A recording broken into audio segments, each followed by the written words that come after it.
भोले बाबा जोगिया हो राम।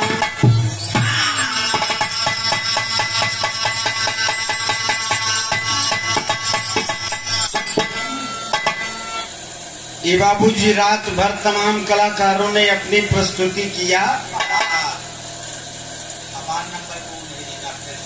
एक छोटा सा 10-15 मिनट के भी रहा जिसमें वास्तव में गुरु की क्या कीमत है। गुरु एक अगर जरा सा भी अपने शिष्य को दिल से चाह करके मंत्र दे दे तो जीवन धन्य हो जाता है।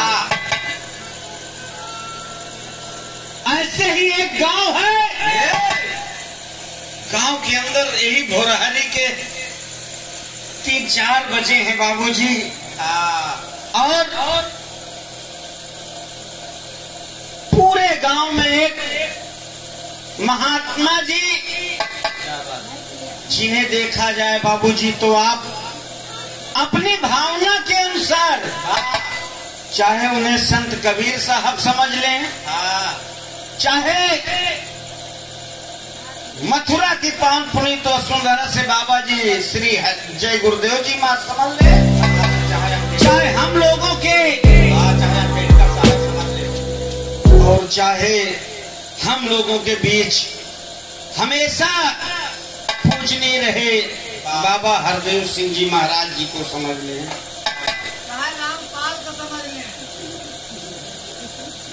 आज ये अपना समाज है मालिक। इस समाज में कौनो राम के पुजारी हो, कौनो श्याम के पुजारी हो, क्या बात है, वो भी संत रहे हैं। संत हैं तो कहना है एक छोटा सा गांव है और हमरे परम पूज्य गुरुदेव महाराज जी बाबा हरदेव सिंह जी पूरे गांव में घूम करके सब लोगों को जागृत करके कहते सज्जनों सब लोग इकट्ठा हो जाओ गांव के बाहर पीपल के नीचे। और होता क्या है मास्टर,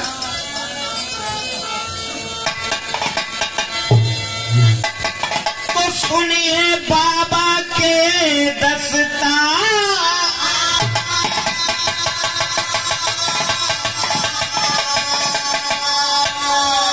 के आए एक गांव दरमियान,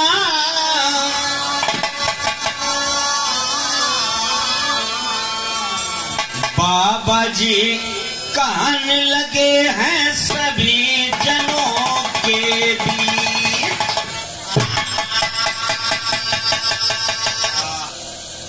जो वास्तव में सच्चे सद्गुरु होते हैं, जब ज्ञान हो जाता है तो वास्तव में ये माया की नगरी बेगाना लगने लगता है। बाबा जी पूरे गांव में इकट्ठा सब लोगों को किए, हर तरह के लोग इकट्ठा हुए हैं भैया, हर तरह के लोग में हमरे बाबूजी जैसे सयान लोग। चला यार गुरु महाराज जी कुछ सत्संग करी है, प्रवचन करी है, सुना जाए। और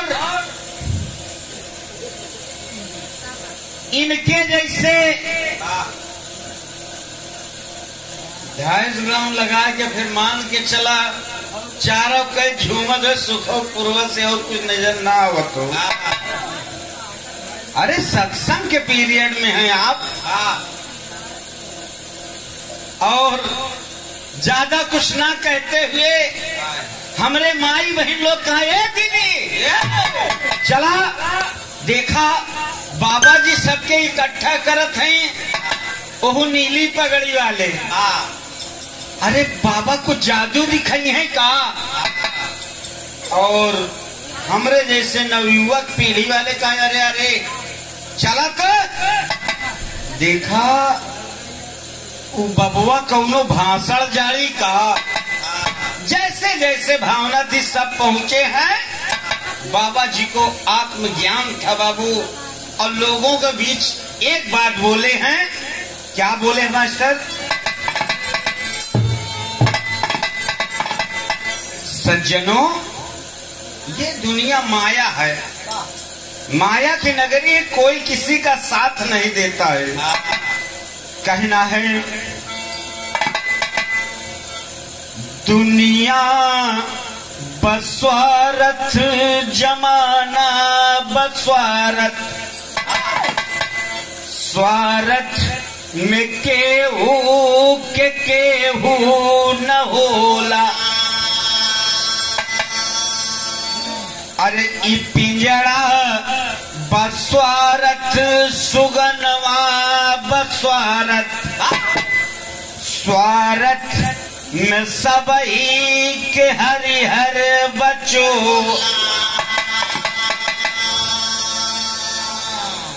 माता पिता सबही स्वार्थ के संगी, और स्वार्थ में उठ जाला बिटियन के डो। अरे यहाँ पर किसी की हितैषी का हाथ नहीं। कभी प्यारे लाल रामदेव नयनवा के खोला।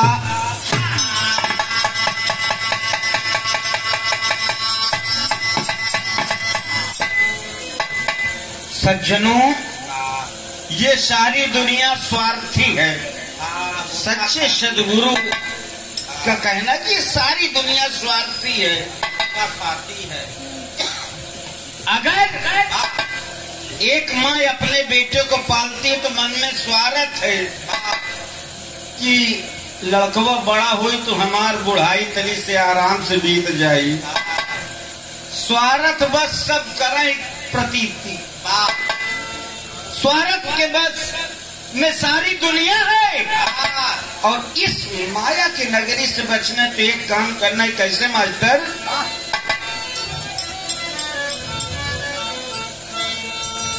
कि सद्गुरु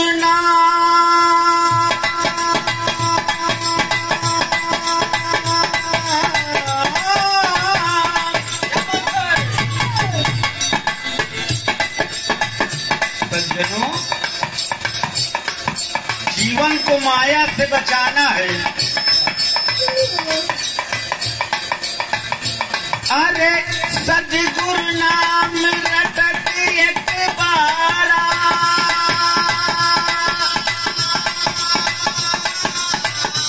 अरे उतर ही नर भव सिंधु अपारा।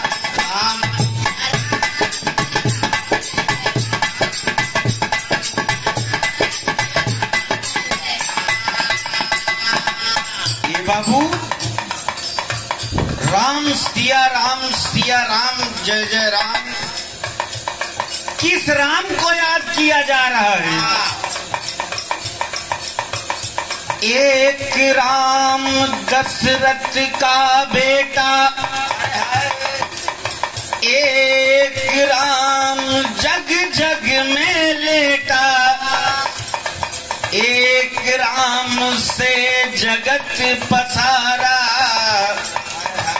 एक राम सब जग से न्यारा। हम किसकी तुलना करें? हम लोगों को कुछ नहीं पता। अरे उल्टा नाम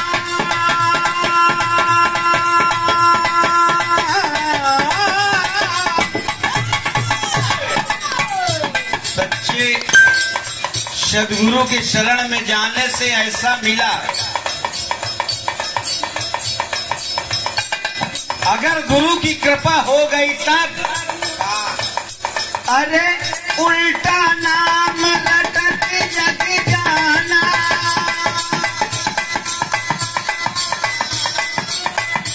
अरे वाल्मीकि भय ब्रह्म समाना। राम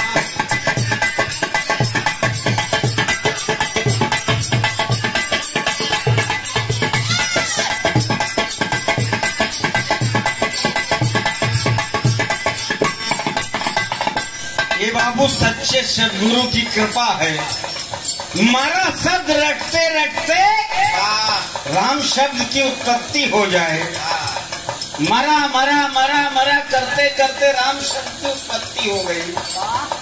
51 रुपए का आशीर्वाद विरह के इस भाव को समझते हुए आप आज के कार्यक्रम के आयोजक हमारे महाराज जी परम श्रद्धे घर मालिक श्री ब्रजलाल महाराज जी की ओर से सभी महान भाव को एक साथ धन्यवाद जी कहना है। अगर गुरु की कृपा हो जाती है तब अरे बिन पग चला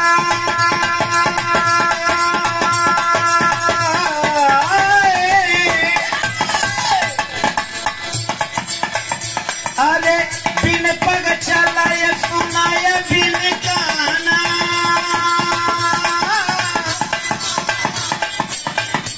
अरे कर बिन करम कर विधि नाना जय हो साहेब बंदगी। क्या बात है महाराज जी। हेलो इतना ना भजले रे मनवा बाबा जी कह रहे हैं कि उस राम को भजो। भजले रे मनवा तन मन से श्री राम राम राम।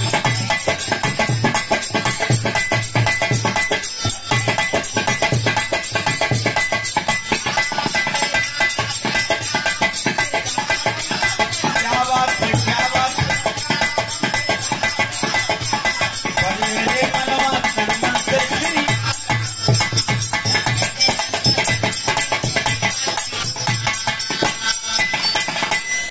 भजले रे मनवा तन मन से श्री राम राम राम। इतना माटी माँ मिली है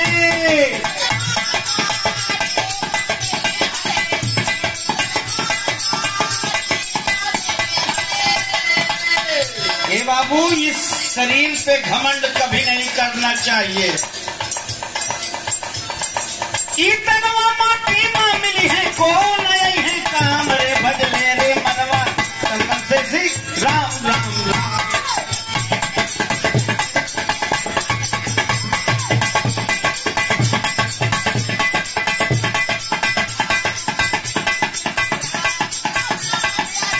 क्या बात है क्या बात।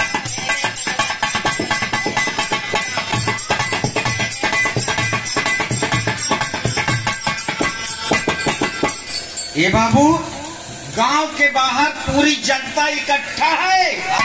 देख रहे हैं कि आज पीपल का पेड़ है चबूतरा बना है। चबूतरे पे विराजमान नीली पगड़ी पे दिव्य सदगुरु दिव्य पुरुष के रूप में बैठे हैं और यही कह रहे हैं कि ई तनवा माटी में मिली है को नहीं है काम। सब सुन रहे हैं लेकिन उसी बीच से लगभग 18-19 साल के लौंडा खड़ा ना होइगा। 21 साल शादी का भय रहा है। महाराज बात बाबा की सुन के क्रोध ले जवान उठा चढ़ी जवानी जिसके लेज दिल गुमान उठा। कहा बाबा की झूठे स्वार्थ तुम बताते हो झूठे बोल लोगों को यहाँ फंसाते हो। प्राण से प्यारी प्राण से प्यारी मतरिया भी जान ली हमके। प्राण से प्यारी मतरिया भी जान ली हमके। नैन के ज्योति गुजरिया भी मान ली हमके।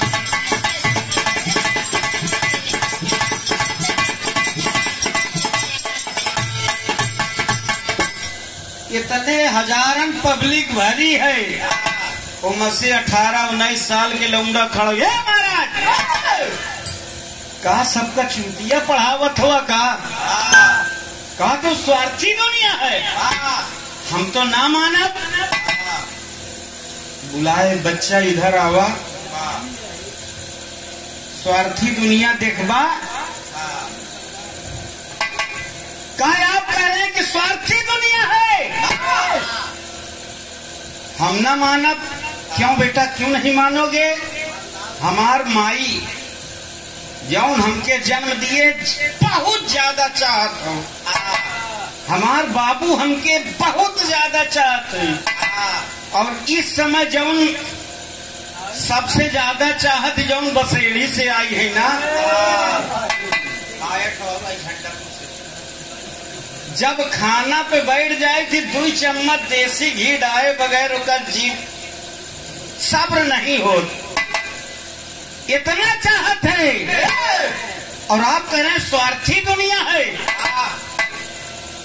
लाए कहे बच्चा ये बतावा, तुहार पहले बतावा नाम का है? बाबा हमार नाम रामदासवा है।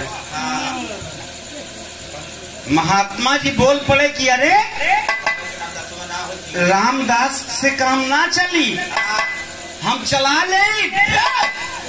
लेकिन गुरु महाराज कह रहे हो स्वार्थी दुनिया दिखाओ। साधु महाराज जी कहें कि अगर हम स्वार्थी दुनिया दिखाई दिया तब आपके शिष्य हो जाएंगे, और अगर ना दिखा पाया एक 80-90 साल के बुढ़ऊ दादा के लाठी लेके कहे यही लाठी से मार के पैर में बांध ले, और जब तक मारब जब तक कि तुहार प्राण पर खेरू न हो जाए।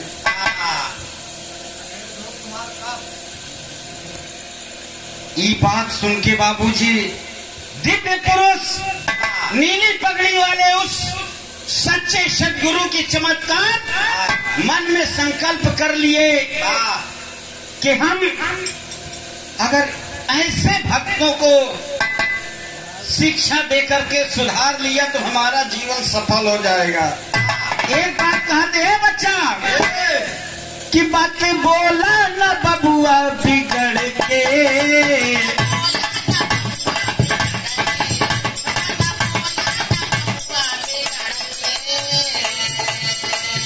बात बोला ना, बात बोला ना, बात बोला न बबुआ बिगड़ के, संभल बाबा कहने लगे।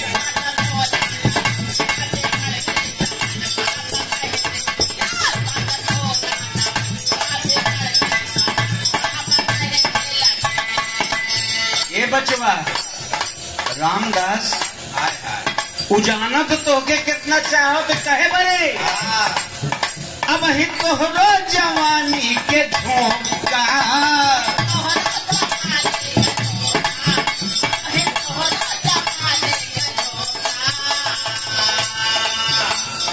ये बच्चा स्वार्थी दुनिया देखना है ना, एक काम कैला साध के सास 2 घंटा रोका,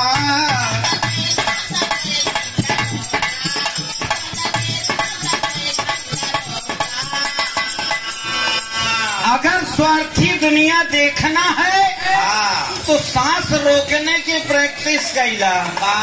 रामदासवा रहता है महाराज, गांव घर के जितनी बाल्टी अगर कुआं में गिर जाए तो चाहे 2 घंटा लगे चाहे 4 घंटा डुबकी लगाए ले, तो जब तक बाल्टी हाथ में न आवे तब तक 2-2.5 घंटा तो हम सांस रोक लेगी। कहे तो इसे आधा घंटा और प्रयास करा। स्वार्थी दुनिया देखना है कहते, लेकिन यहाँ पे तरजिया मास्टर मास्टर भैया टच ओल्ड इज गोल्ड, जितना पुरान हो तो बहुत उसका महत्व ही हो। तो क्या बात, जैसे पुरान चाउर जितना पानी पाए उतने, पुरान गुड़ और पुरानिया महात्मा जन वही में से हुए ना। हाँ पुरान मेहरारू मतलब माई बाबू माई आजी लोग आज भी हैं समाज में। बिचारी उम्र बीत जाए कब मर जाए कुछ नहीं, लेकिन घूंघट सामने से बाबूजी उठत ना हो।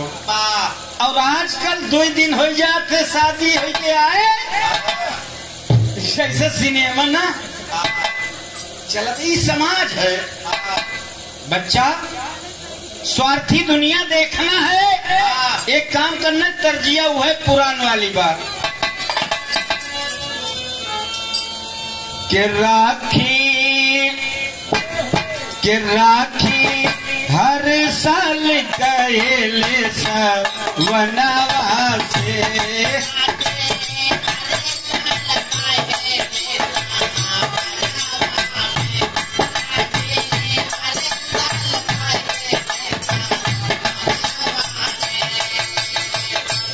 भैया बहनी के तो रखिया अपने मनवा में, राखी हर साल कहेले सवनवा में।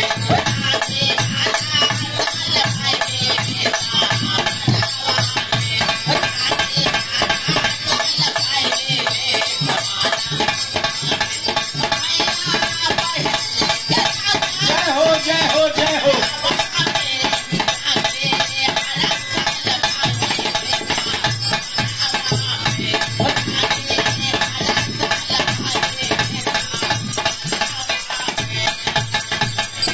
ये बाबू, ये सब चीज में क्वालिटी है।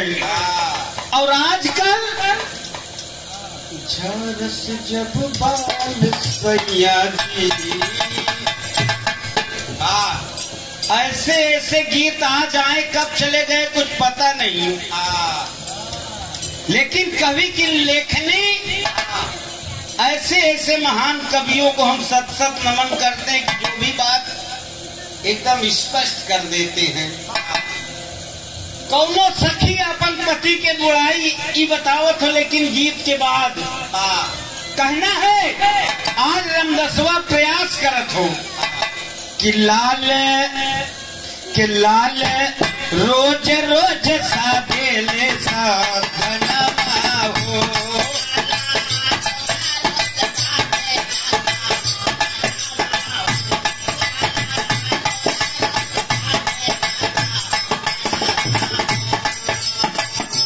सास रोक सीख गए कुछ दिनवा हो, रोज रोज साधेले सदनवा हो।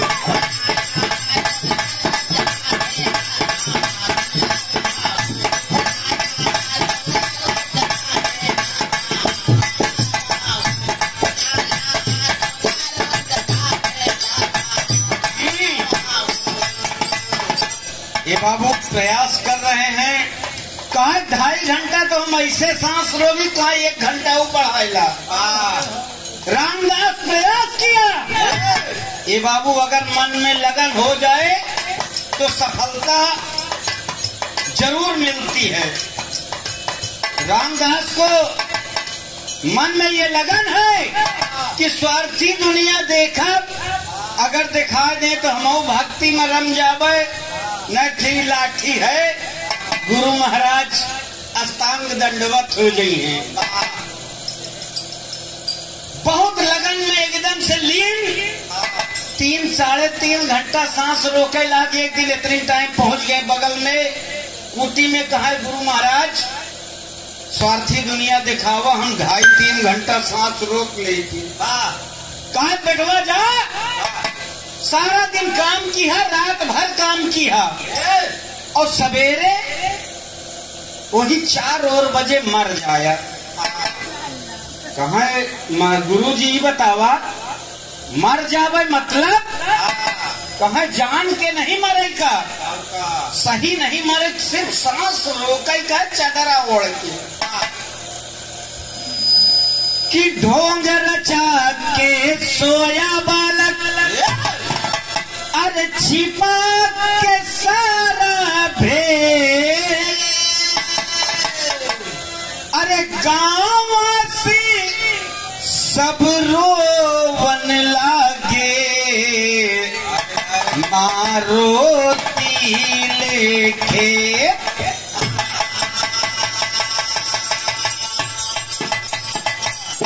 ये बाबू सारा दिन रामदास गुरु जी की शिक्षा लिया है, आराम से सारा दिन काम किया, शाम को खाना पीना खाया, दरवाजा के बाहर दुआरे पर 4 पाई बिछाया, तान के सो गया।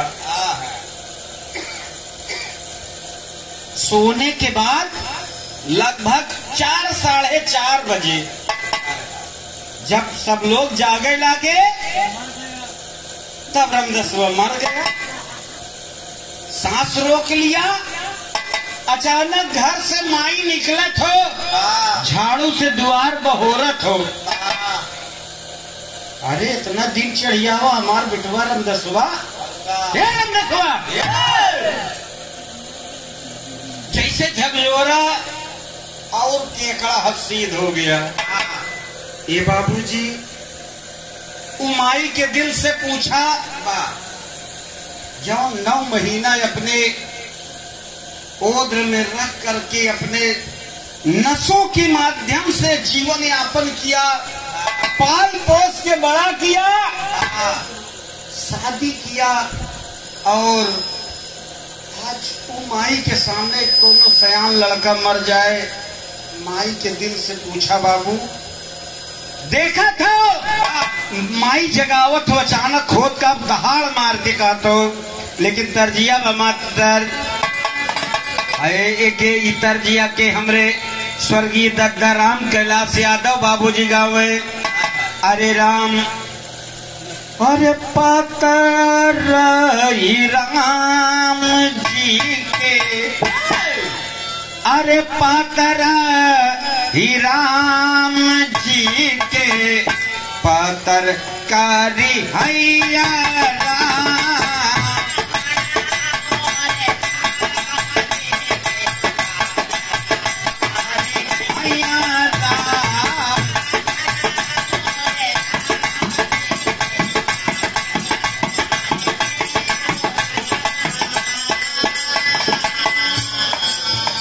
अरे पाता राही राम जी के,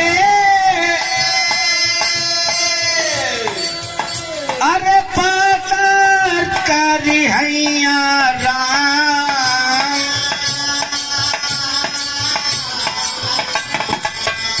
अरे नाने नाने हाथवा में, अरे नाने नाने हाथवा में सोए ले धनहिया राम।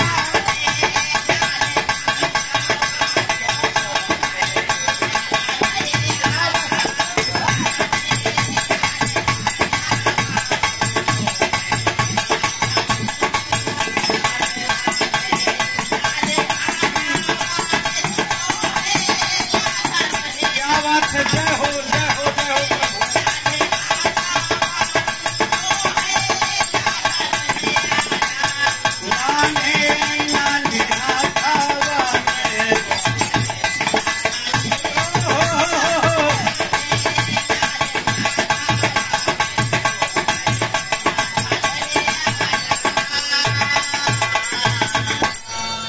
ये बाबू आप स्वर्गीय दद्दा राम कैलाश यादव जी के भाव को समझते हुए 51 रुपए का विशेष पुरस्कार आज के कार्यक्रम के मेला मालिक हमरे महाराज जी श्री ब्रजलाल महाराज जी के माध्यम से सभी महानुभाव को एक साथ धन अलंकार जी कहते हुए कहना हुआ, मास्टर एक बात मान ला, बिरहा में सुनाई के चीज आए और प्रयागराज में 3-4 चीज बहुत फिक्स है।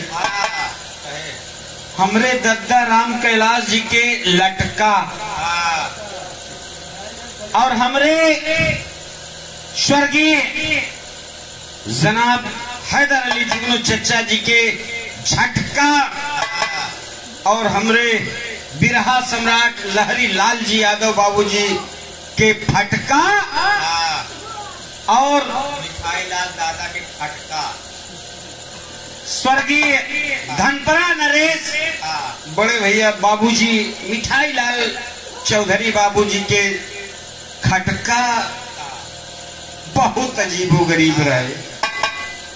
इन सब पे चर्चा करना ज्यादा समय को लेना है, इससे मतलब नहीं, लेकिन कहानी एकदम शीशे की तरह समझ में आई बाबू। बेटवा, ए बेटवा उठा। बाबूजी जिस समय सयान लड़का को मरा हुआ पाती है माँ दहाड़ मार के रोने लगी। अरे रोवे ली मतारी आंसू, अरे रोवे ली मतारी आंसू भर के नयनवारा।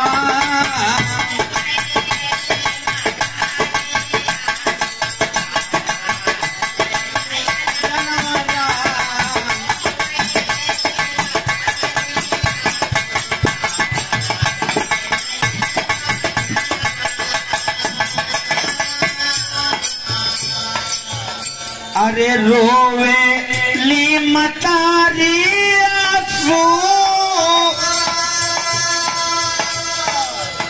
अरे भारी के नयनवारा। अरे कहीं आल मार गईले, अरे कहीं आल मार गईले रो सुगनवारा।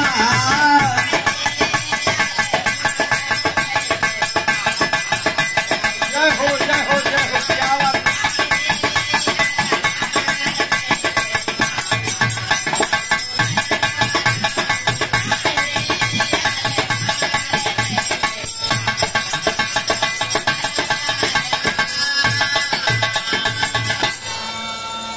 बाबू रमदसवा लेटा है, जिस समय देखी माँ सयान लड़का खत्म हो गया।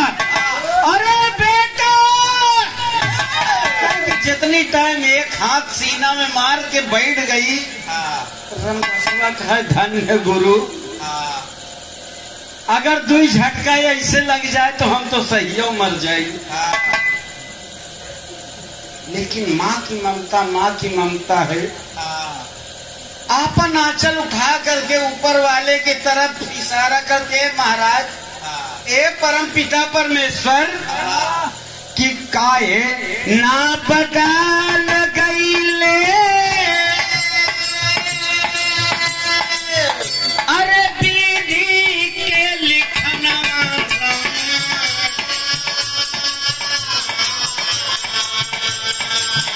अरे हम मर जाइत लेकिन, हम मर जाइत लेकिन जाते ललनवारा।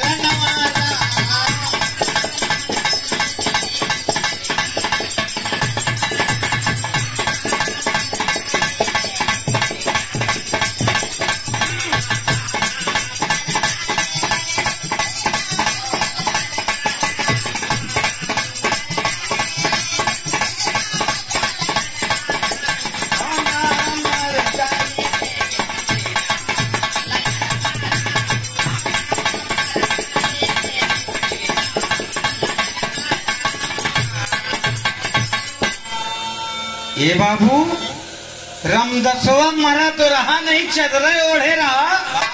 माई आचत कहता, या प्रभु काहे ना बदल गईले विधि के विधनवा राम। हम मर जाइत लेकिन जी जाते ललनवा राम।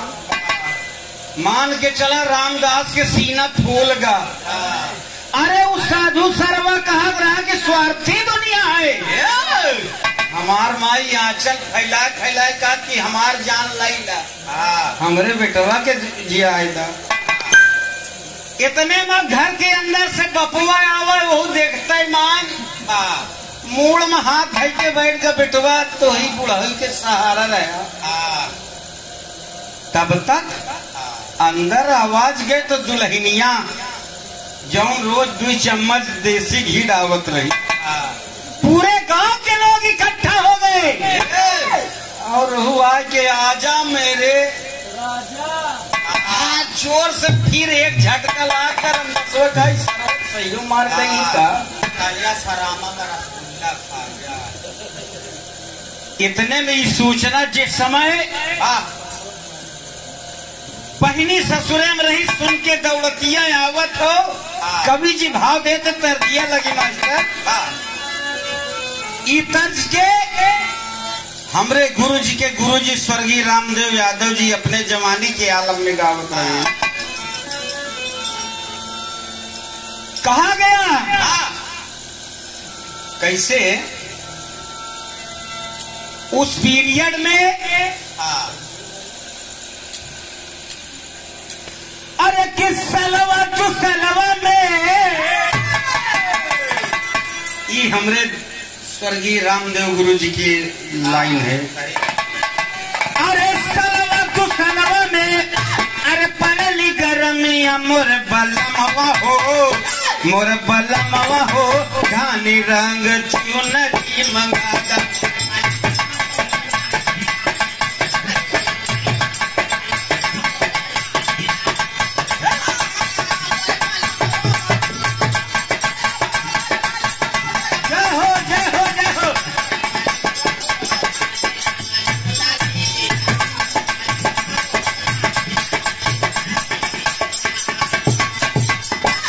लेकिन बापूजी पूरा गांव इकट्ठा हो गया।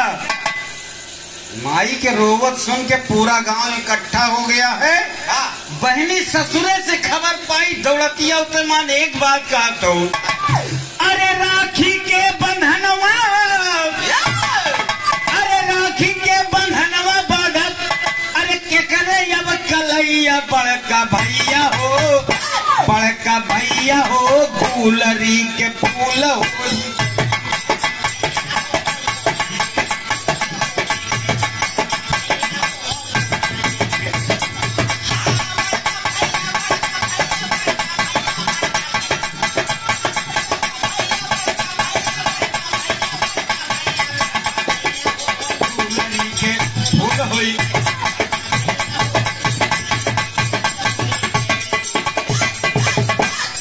बहनिया बाबा थी आंचल उठाए कहते हैं प्रभु हमार लैला हमार जान लैला लेकिन हमरे भाई के जिंदा कैदा। बपवो कहा हे प्रभु हम मर जाए ठीक रहा। बुढ़ौती माँ कम से बेटा उना जी जाते दुल्हनिया अब साल भर भाई एक लड़का मात्र है गोदी ओहू आंचल फैला का या प्रभु हमार लैला जान कम से कम हम मर जाए ठीक रही लेकिन हमार सुहाग तो बच जाई। इतना बात होत लगभग 1.5 घंटा बीत गया। तई से खूब उजियार हो लाख पूरा गांव के लोग घेरे हैं रामदासवा का। कितना प्यारा आदमी रहा। इतना कहा गया है कि आदमी की कीमत उसके चले जाने के बाद होती है बाबू। आज रामदासवा मर का पूरे गांव के लोग छाती पीटत की आज कितना सुंदर रहा लड़का। जैसे हो भीड़ जात रहा आगे पीछे को सोचत नहीं रहा। ए प्रभु हमार जान लैला। रामदासवा के जियादा समाज के एक समाज सुधारक रहे। अब रामदास के मान लो सीना 56 इंच के हो गया। आजकल जहाना पे अपनी टाइम 56 इंच के सीना किनके है। कौनो चीज सरकारी बची नहीं ना। रेल लाल किला ताजमहल सब प्राइवेट हो जाते। वह 56 इंच के सीना मजबूत है। इतना हो देखे गौर करेंगे बाबू। फिर 35 तल्ला की बिल्डिंग की जाती है। सच्चे सदगुरु महाराज सोचे कि यार चला जाए रामदासवा किए नहीं तो अब सांस रोके है। और अगर हमरे समय से पहले न पहुंचा तो प्रतिज्ञा किए लाठी से हमार समेट दी। इसलिए चला थे तब भूत का मास्टर अरे की आवत एक साधु बाबा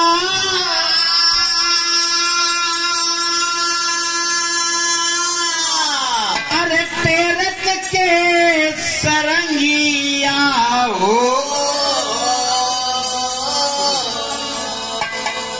पूछे लागे कहाँ काहे कैलू सब रुदना।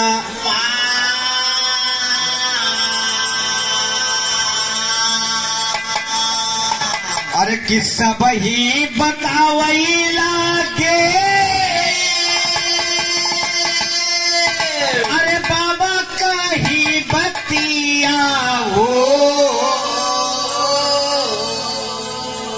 अरे बाबा जी उमर गए फलाने के लालना।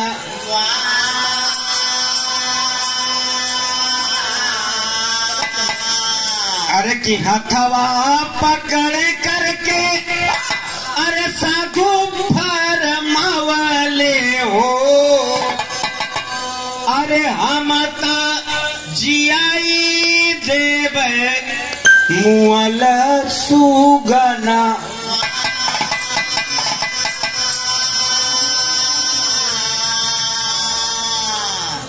बाबूजी गौर करेंगे, सारी जनता गमगीन है। तभी नीली पगड़ी में वही महाराज जी, साधु महाराज जी, दिव्य पुरुष नीली पगड़ी धारण आए। क्यों रो रहे हो बच्चे, क्या हुआ? अरे ए बाबा, अरे वो रंगसवा जौन दिन तोके लाठी से मारे के बात करत रहा तो मर गया। पास में गए, हाथ पकड़े, इसे हम जिंदा कर देंगे। अरे बाबा जिंदा कैदा? बहुत अच्छा लड़का रहा, जिंदा कैदा? कहा जिंदा करब, लेकिन एक शर्त है। अपने आधारी से एक डिबिया निकाले।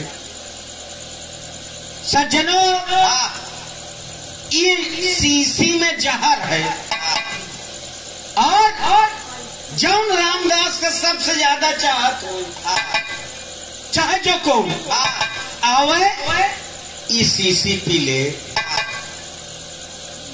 ऊ मर जाई। लेकिन ये हमार दावा है, रामदास अब ही उठ के बैठ जाई। ये बाबू जितनी टाइम जहर वाली बात सामने पड़ी ना, फलाने चाचा वो कोलिया से भागे जाते, फलाने भाई वो कोलिया से, पूरा गांव भाग का अपने अपने घर में घुस के कुंडी बंद कर ली।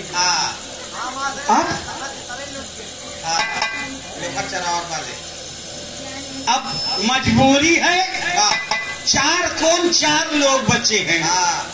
एक कौन माई, एक कौन बाबू, एक कौन बहनी और एक कौन दुल्ही बची है, मेहरारू। पूरा गांव खाली है। सबसे पहले चलत है, इसलिए कवि जी भाव से तर्जिया हुआ है मास्टर। ई धुन बिरहा के लिए प्रयागराज की शान बान मानी गई है। हुल्लू उस्ताद गाया करते थे अपने जमाने में। अरे झकोरा मारे झूलनी, अरे झकोरा मारे झूलनी, अरे सारी लहराए हो झकोरा मारे झूलनी।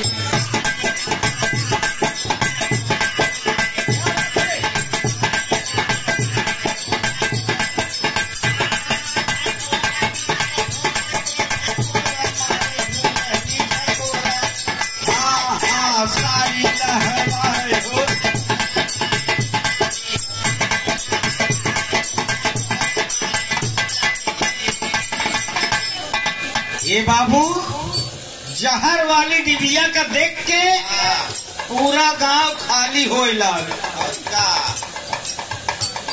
जहर वाली बत्तिया, जहर वाली बत्तिया सब ही पराए हो। जहर वाली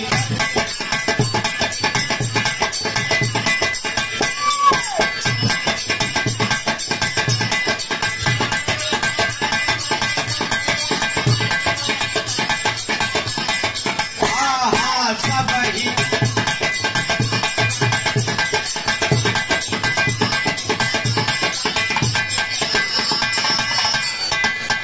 ये बाबू जहर लेके जौने तरफ टहलत है महाराज जी। अरे गौवा के लोग भागे जनावा बचाई।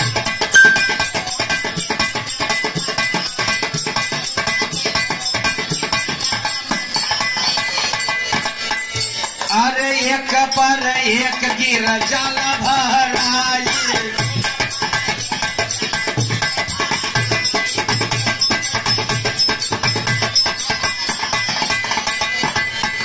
अरे जब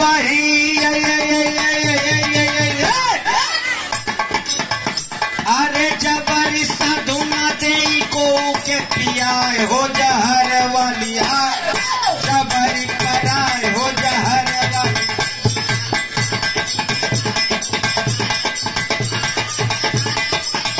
जय हो गुरु जी की कृपा। हाँ हाँ सब ही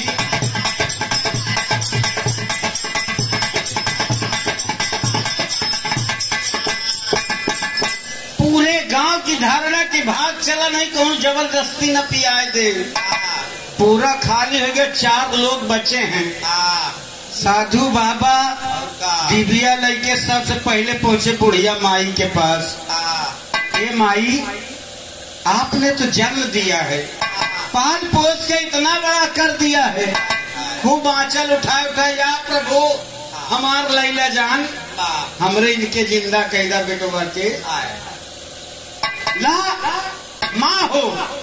अरे तू पीला बूढ़ा एक्सपायर ऐसे न हो, मर जावा कम से लड़का तो जिंदा हो जाई।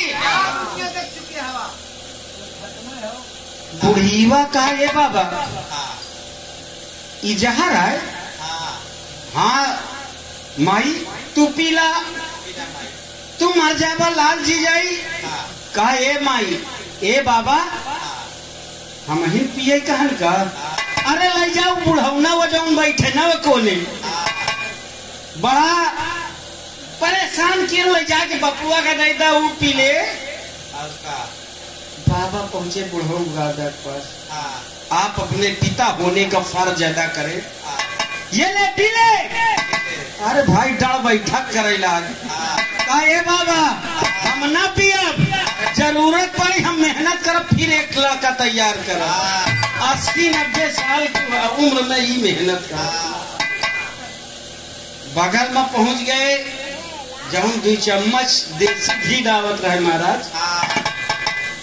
एक बहू तो इस कुल की खानदान की चिराग हो, खिचड़ी खाए। एक तू पीला तू मर जावा, तू सतियन में नाम हो जाए तुहार। और अगर दवाइवा पी लेबा तू मर जावा, लेकिन तुहार पति जिंदा हो जाइए, तू सती हो जावा। दुल्हनिया ऊपर से नीचे तक देख कहा हे बाबा अरे चढ़ली जवानी नहीं माटी ना मिलो भाई बाबा।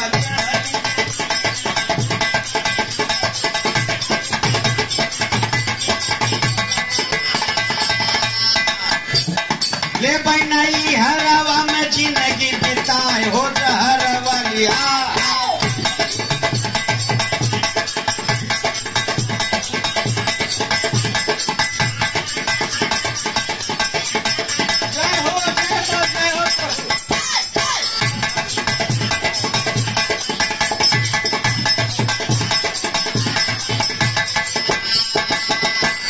ये बाबू दुल्हनिया कहे चढ़ली जवानी नाही माटी में मिलवे बाबा। अरे ऐसे मनाई ऊपर पर आ जाए। अरे आप मर जाए। अब ही जवान बाटी तो जवान चला साटा, फिर कहीं व्यवस्था कर ले, फिर शादी हो जाए। आप इस बिरहा के हाव भाव को समझते हुए हमारे गुरुजी, जिन्हें समाज में भगवान का दूसरा प्रतिरूप कहा जाता है, आप पैसा पहुंचिए। डॉक्टर एक ऐसी शक्ति है जिन्हें भगवान का दूसरा रूप कहते हैं। आप गुरुजी श्रीमान शिव भवन गुरुजी चौराडीह की धरती से 11 रुपए इस बिरहा के भाव को समझते हुए आज 2 चम्मच देसी घी काम न दी रामदसवा चदरा ओढ़े सोच अरे बाप रे बाप इन काम के चाहत हो तो पहुंच गए घूमते बहनिया के पास। बिटिया अम्मा नहीं पीती, मान लिया जाए एक्सपायर डेट है। बाबू इनकार करत, भौजाई इनकार करत, लेकिन तू तो बहनी हवा। हर साल सावन के पूर्णिमा माई के एक धागा बांध के कुछ नहीं तो 2-4 धारा कुछ लई जात हो। अपने बहनी हो के फर्ज अदा कैदा। बहनिया हाथ जोड़ के कहे बाबा ऐसे भाई उठर पर जाए, ससुरे चले जाओ, आज के बाद लौट के ना आओ। लेकिन हम ही जहर पिया बना का भाई फिर ठीक है। हमसे तो विवाद होता रहा ना गुरु चेला में, हम पी ले थी इतना आवाज जैसे भी अरे सधुआ पिए के बड़े तैयार है। पूरा गांव भर भरा फिर एक कोई बाबा पीला, बाबा पीला, मतलब अपने जान पर आई तो सब भाग गए। अब बाबा महाराज पिए पिया पिया भैया ढक्कन खोल करके साधु महाराज गड़गड़ गड़गड़ गड़गड़ पी के कहीं शरीर नहीं ठाए दिन। बाबा तुम तो नहीं मरे, भाई हमारी आत्मशक्ति है। अब चला उधर चला थे, चदरा ओढ़े बाबूजी देख रहा था राम दसवा झरझर झरझर आंसू गिरत हो बाबू। हमारे गांव किया है आज वास्तव में एक गुरु, सच्चे सदगुरु ने दिशा दिखाया, सिद्ध कर दिया वास्तव में सच्चे सदगुरु ने कि वास्तव में स्वार्थी संसार है। और साधु महाराज जी पहुंच करके चद्दर को हाथ लगाएगा, ए बेटा, अरे साधु बोला उठ जा चद्दर झार, बोला बचवा। अरे साधु बोला उठ जा चद्दर झार, बोला बचवा। अरे के बाटे दुनिया में तोहार, बोला बचवा।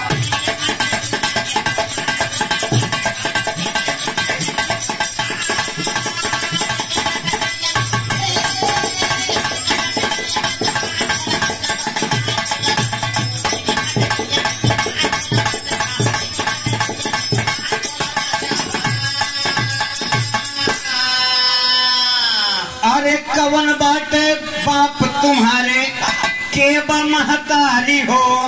अरे कवन बाटे खास बहनिया के घर के नारी हो। अरे मान ले माया के बाजार, बोला बचवा। अरे माया में माया पतवार, बोला बचवा।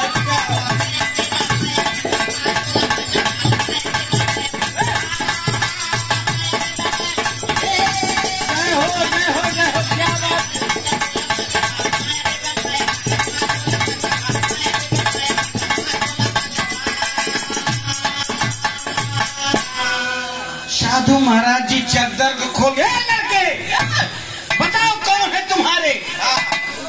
अम्मा बाबू बहनी तो नहीं, कौनो साथ में है। आज झरझर झरझर रो तो ज्ञान हो गया है बाबू, गुरु का ज्ञान मिल गया है।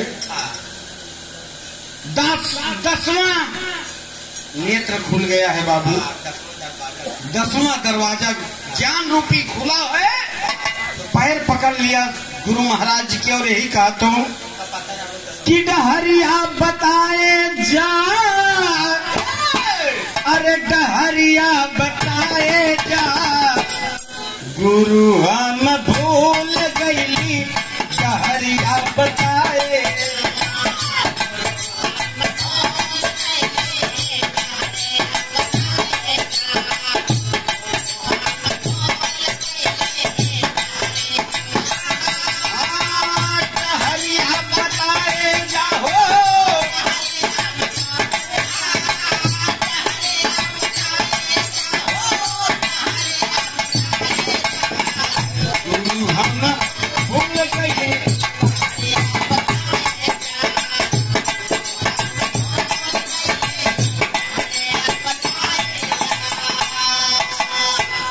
गुरु के चरणवा में निर्मल अनोखा।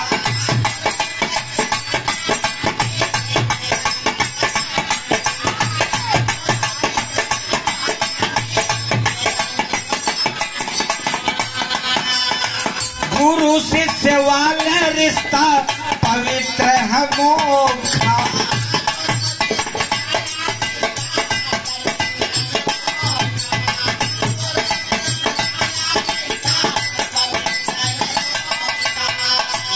अरे जीवन वाली नैया मैया परवा लगाए जा। गुरु हम भूल गई रहिया बताए।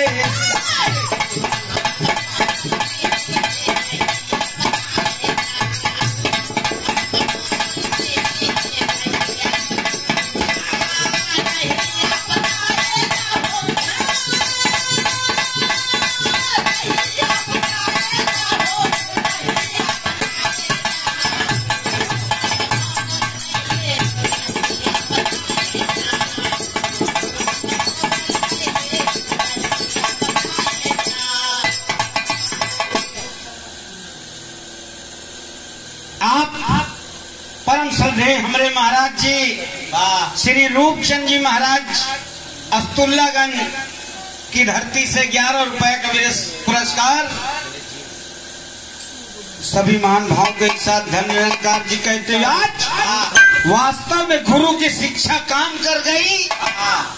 वही रामदासवा चाय पिए अपने बदनपुर घर द्वार छोड़ दिया, जा करके मूरतगंज के पास गंगा जी के किनारे बदनपुर घाट है, वहां जाकर के सदगुरु की भक्ति करने लगा।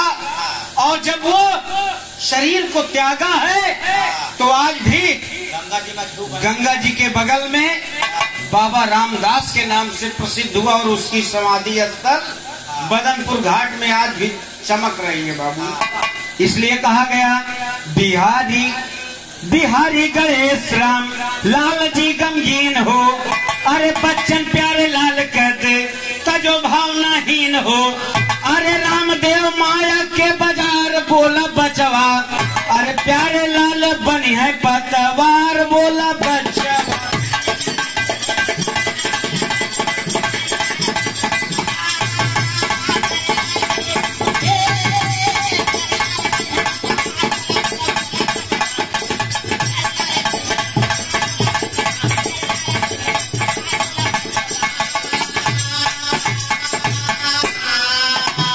जैसा कि छोटा सा भी रहा, हो सकता है इस बच्चे से कुछ बोलने में त्रुटि हो, उसके लिए क्षमा प्रार्थी है क्योंकि ये जीवन है। इसलिए कहा गया मास्टर जिंदगी इम्तिहान लेती है हो।